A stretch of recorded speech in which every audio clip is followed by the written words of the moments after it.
Producto del terremoto del lunes 10 de agosto de 2026, esta semana, dentro del espacio clínico, tanto en los grupos de apoyo como en la intervención individual y en las conversaciones con otros profesionales, me hacían una pregunta que creo que es importante responder, ¿no? ¿Por qué sigo sintiendo miedo si no me pasó nada físicamente? Y esto es normal, ¿no? Hablar de conducta normal es bastante peligroso, ¿no? No podemos caer en patologizar ciertos comportamientos, pero sí es verdad que el análisis funcional de la conducta nos da una herramienta, nos dota de una estrategia de observar por qué el comportamiento surge y por qué este comportamiento es colectivo, porque por lo general muchas veces como no tenemos esta capacidad a través de la cultura obtenida para poder hablar de lo que sentimos, tendemos a reducirlo. Y muchos no nos atrevemos a hablar del miedo que sentimos después de un fenómeno como este que sucedió en Colombia. Y a ver, es muy típico cuando hablamos porcentualmente de las personas que están sufriendo este miedo, y esto se debe a una respuesta bastante complicada de dar, pero que voy a tratar de simplificar sin caer en la caricatura.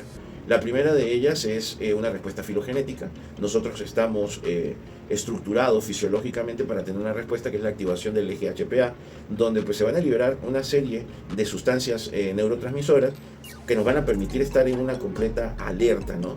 Para poder responder ante las situaciones de riesgo. Y estas sustancias que están relacionadas con este eje HPA pues van a demorar, según varios estudios de calidad, de 2 a 4 semanas en reducir esta incidencia del factor estresor, ¿no? ¿Y por qué es importante entender esto? Porque tenemos que comprender de que no solamente lo fisiológico juega acá, sino también las condiciones contextuales en las que estamos viviendo.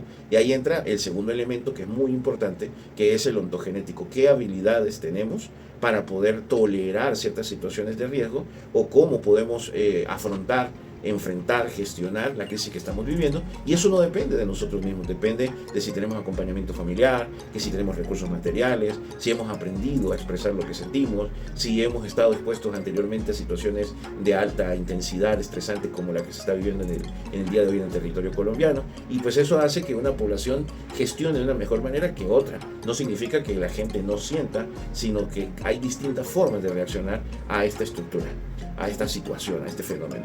Lo que sí es importante entender es que estas situaciones que están asociadas a los neurotransmisores del eje HPA van a reducirse muy cotidianamente de 2 a 4 semanas, pero hay una población que puede exceder el 20% que no va a reducir y que va incluso a aumentar su intensidad, y eso se debe tanto a factores fisiológicos como a factores estructurales que están en la cotidianidad, que pueden reforzar desafortunadamente el efecto postraumático del evento. Y es allí la importancia de poder entender de que no es una cuestión que a nosotros podamos controlar, y que no es que nosotros seamos frágiles o débiles, sino que a veces no tenemos los recursos, y hay también un contexto que refuerza de manera negativa esta sensación de vulneración, de miedo, de fragilidad. Y es por eso también dejar claro de que el efecto postraumático pues puede ser uno de los eventos que vivamos dentro de un mes. Gente que no va a poder dormir, que va a tener dificultades para la alimentación, que se muestran reactivos, que siguen estando en esta sensación de estresor. Entonces allí es donde es importante hablar de salud y de salud comunitaria, cómo nosotros tenemos que identificar estos elementos y hablar de higiene del sueño, de una higiene alimentaria, y específicamente acompañar a estas personas que muy probablemente van a tener dificultades de identificar que estos elementos están íntimamente relacionados con el fenómeno postraumático, a que vayan a un acompañamiento en salud conductual, en salud mental. Entonces, espero haber respondido esta respuesta tan desafiante, pero sí es importante dejar claro de que hay una respuesta fisiológica que tiene que ver con esta corticotropina, con la adrenocorticotropa, que están en este eje HPA, pero también el cómo gestionamos esto fisiológico depende tanto del contexto que nos sostiene, quiénes están allí apoyándonos, o si no lo tenemos, y también dentro de nuestra historia de vida, cómo enfrentamos esta realidad según las habilidades que hemos acumulado previamente. Y recordar de que tener un contexto, aunque no lo creamos, es vital para poder tolerar de mejor manera esta circunstancia. Entonces, si necesitas acompañamiento, no dudes en buscarlo.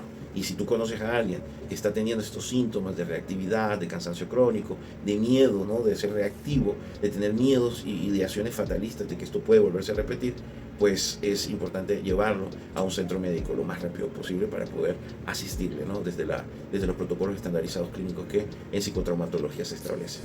Uno de los elementos que también es importante hablar es trabajar en las horas posteriores al siniestro, en tratar de normalizar nuestra vida, en mejorar la calidad alimentaria, en tener una buena respuesta del sueño y no dejar pasar mucho tiempo con una desestructuración de la higiene del sueño. Traten de ir lo más pronto posible al acompañamiento terapéutico, que no necesariamente es intervención psicológica, muchas veces también se requiere el acompañamiento psicofarmacológico para evitar el deterioro de las condiciones. Entonces es importante entender eso. Un abrazo.